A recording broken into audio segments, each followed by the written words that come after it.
hari yang cerah untuk memulai aktivitas. Hari ini saya diajak G melihat tulang paus biru yang terdampar di Pulau Lembata, di desa Watodiri tepatnya. Setelah berjalan sejam, itu dia tempatnya. Rumah fosil paus, itulah sebutannya untuk tempat ini, dan sudah menjadi situs.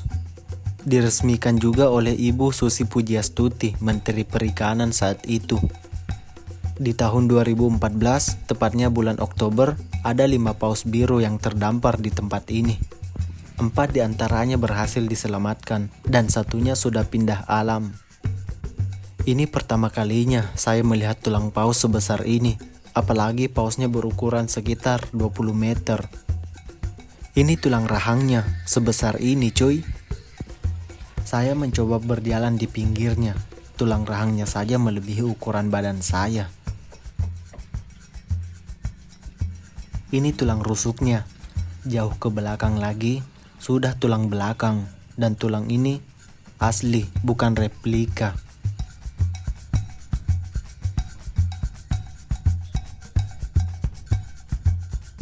Sudah 3 hari saya di tempat G, jadi sekarang saya akan bergeser lagi. Selama di Leo-Leba ini, saya tinggal di rumahnya. Terima kasih ya bang.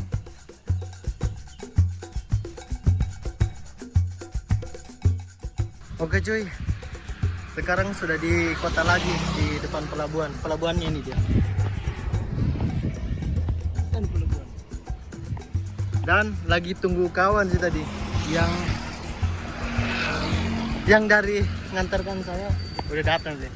Ngantar saya dari Iliape ke pelabuhan. Oke cuy. Oke bang, kita ke pelabuhan. Pelabuhan, go. Oke cuy. Mana?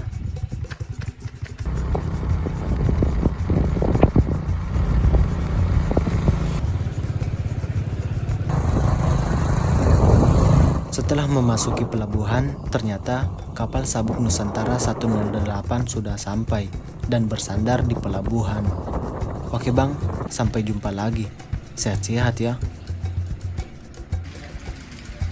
Setelah menaiki kapal, beberapa saat hujan datang, tapi untung saja bukan tagihan yang datang.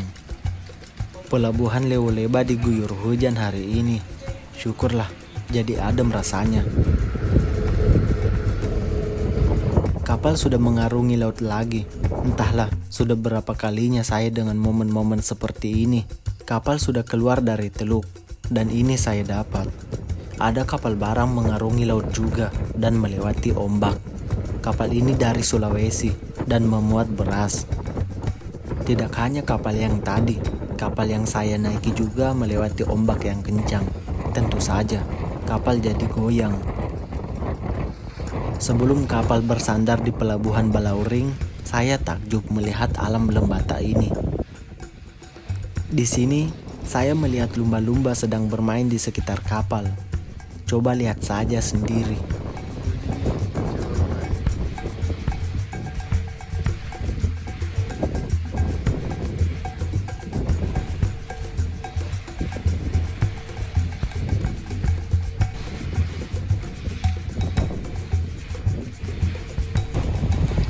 Hari mulai petang, warna jingga sore ini agak pudar.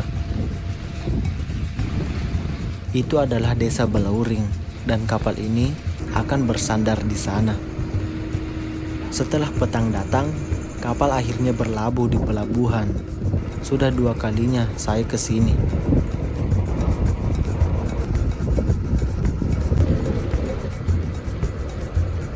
Oke cuy, sudah sampai di Balauring yang kedua kalinya.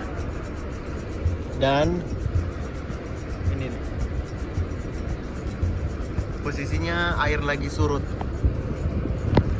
Dan tadi berangkat jam berapa ya? Jam 1 tadi berangkat.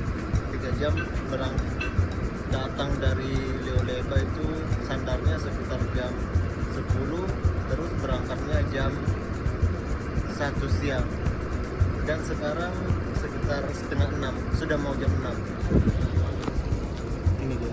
Matahari sudah tenggelam sih. Lagi surut, banyak orang-orang yang nyari apa gitu, kerang-kerang gitu. Apa ini nih. Oke, ini pelabuhannya dan sebentar lagi mau sandar. Sepertinya kita turun sebentar, baru lanjut ke Kalabahi. Lanjut ke Kalabahi Alor besok sih sekitar jam 8. Oke, sip. Kapal bersandar beberapa jam saja, lalu menuju Pulau Pantar. Lebih 30 menit ke depan kapal akan diberangkatkan dengan pelabuhan tujuan Barongsai. Dan bagi para penumpang yang sampai saat ini belum memiliki tiket atau belum membeli tiket, penjualan tiket telah tersedia di ruang informasi dek 2 sebelah kiri kapal. Tiket berlaku untuk semua usia, baik dewasa, anak, dan bayi. Terima kasih atas perhatiannya. Selamat pagi. Dari desa Balauring, Gunung Ile Ape sangat terlihat jelas dari sini. Dan gunung itu masih aktif sampai sekarang. Oke, sampai jumpa lagi Balauring. Sekarang kapal ini menuju Pulau Pantar, pelabuhan Baranusa. Setelah itu saya turun ke bawah untuk istirahat.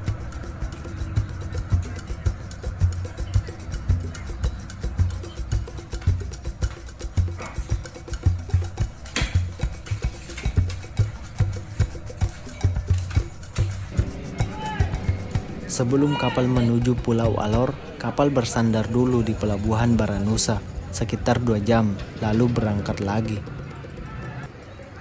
Malamnya sudah tiba di Pulau Alor, pelabuhan Kalabahi. Penumpang di pulau ini banyak karena di pulau ini bisa dibilang ujung provinsinya NTT. Saya seminggu di Alor, seminggu itu juga saya kerja menambah simpanan untuk perjalanan. Dan sayangnya, saya tidak eksplor pulau ini. Setelah seminggu di Alor, Aan mengantarkan saya ke pelabuhan. Sebelumnya, saya kenal Aan waktu saya di Balauring. Memasuki pelabuhan, kapal-kapal sudah parkir rapi di dalam. Setelah berpamitan dengan Aan dan istrinya, saya langsung ke kapal mencari tempat untuk tidur, biar enak istirahat malamnya. Setelah 30 menit, kapal menuju Maluku.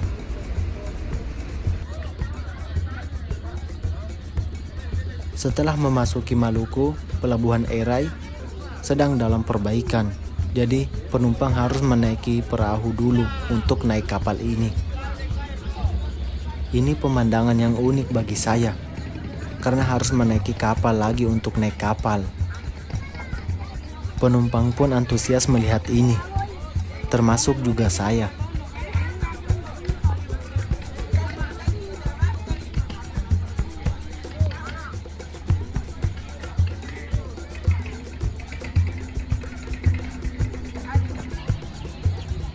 Setelah kapal singgah di pelabuhan Erai, kapal lanjut ke pelabuhan Lurang.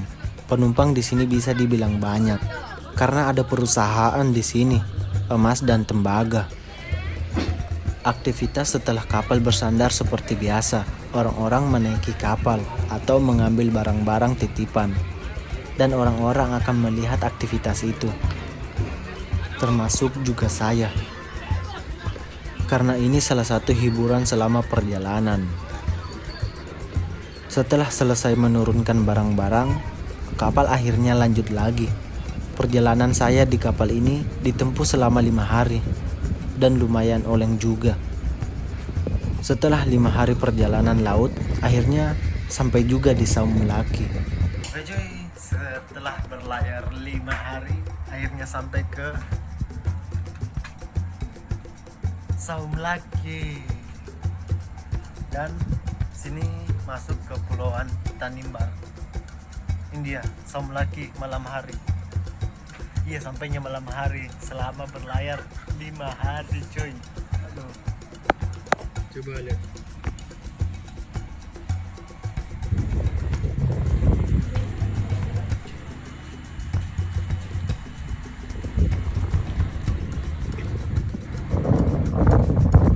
Nggak kelihatan semua sih karena lagi malam.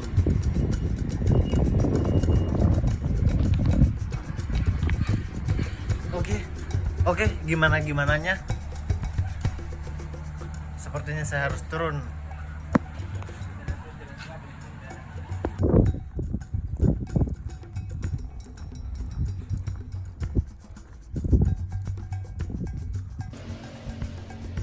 Oh iya, namanya itu yang di sini itu namanya Batu Yadin. Itu seperti Raja Empatnya Papua. Di sini tapi namanya itu Raja 5. Itu kayak Raja Empatnya tapi versi mini.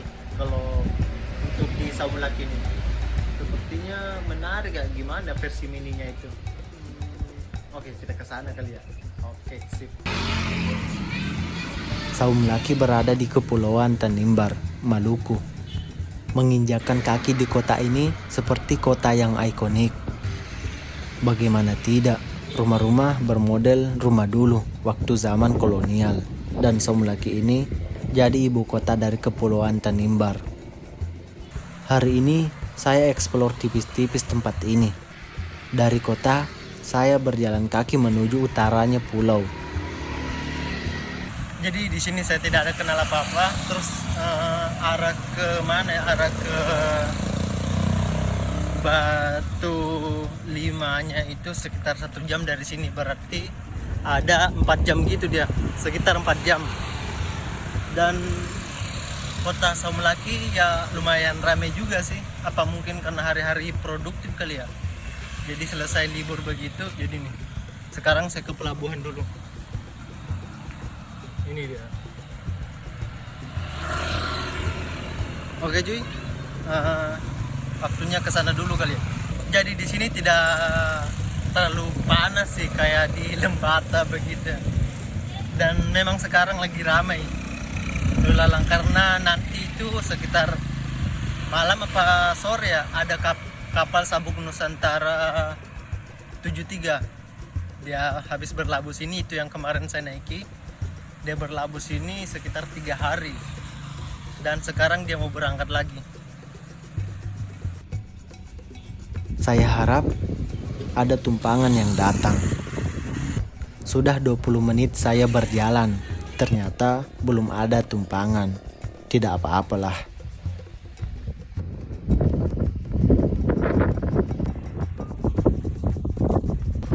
Dan jalan ini menuju bandara. Oke, baru sepertiga jalan dan sudah kurang lebih 25 menit berjalan. Dan tadi lewat tanjakan lumayan sih, tapi di sini tidak begitu panas dan anginnya lumayan sepoi-sepoi. Sekarang lagi angin, mungkin karena lagi di agak-agak pinggir laut gitu kan ya. Karena ini masih jalan kaki dari selatan ke utaranya. Itu mana namanya? Batu Yadin yang ada di desa Sipnana. Baru sepertiga perjalanan dan sekarang saya akan istirahat dulu, setelah itu nunggu tebengan. Semoga ada berhenti si kendaraan. Oke, sip. Oke cuy, lagi berjalan ada pick up di belakang.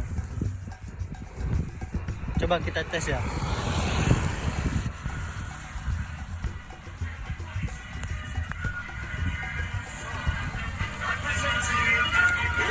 Mau ke Sipnana? Mau ke Sipnana? Sipnana di sana.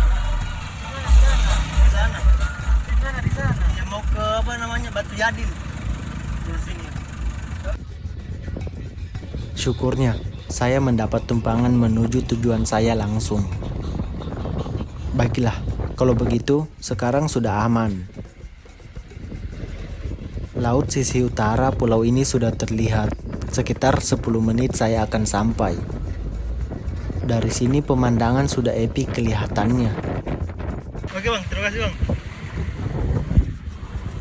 Ini jalannya cuy. Dan sudah sampai di persimpangan. Coba ke sana aja ya. Ini menuju Batu 5 atau Batu Yadin.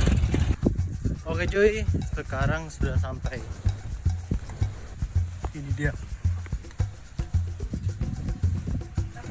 Padahal di sini masih apa ya di sini? Di Sini masih punya kayak kebun-kebun warga gitu ya. Dan kayak tanjung begitu naik. Menuju Batu Yadin, saya melewati kebun warga karena tempat ini memang tempatnya berada di kebun. Oke, ternyata Batu Yadin itu kayak kebun-kebun milik warga ya. Terus di sananya ada tanjung gitu. Dan angin lagi kencang. Ini kebun pisang di sini.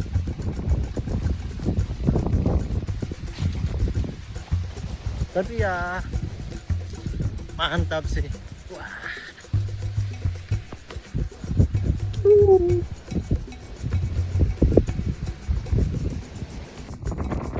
Sesampai di Batu Yadin, angin lagi kencangnya dan tidak ada pengunjung lain. Katanya Batu Yadin seperti Raja Ampatnya Papua, tapi ini versi mininya. Seperti susunan batu alami yang unik, membentuk seperti pulau-pulau kecil. Memang pemandangannya akan bagus terlihat, apalagi ini berada di laut.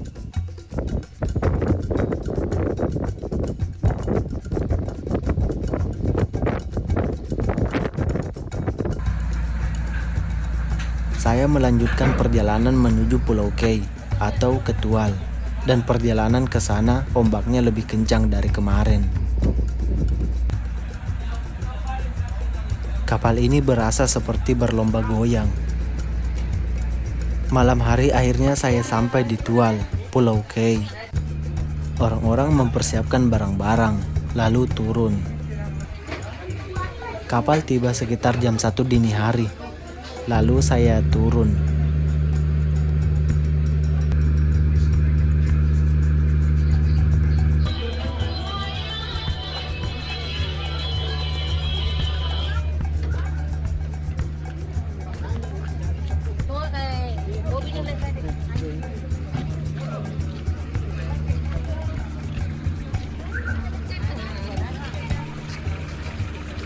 Kemarin berangkat jam 8 malam dan tibanya hari ini jam 1 malam. Berarti sekitar 30 jam lah baru sampai dan sudah sampai Pelabuhan Tual. Pelabuhan Tual. Oke cuy. Gimana ntar lihat dah gimana gimananya. Oke, sip.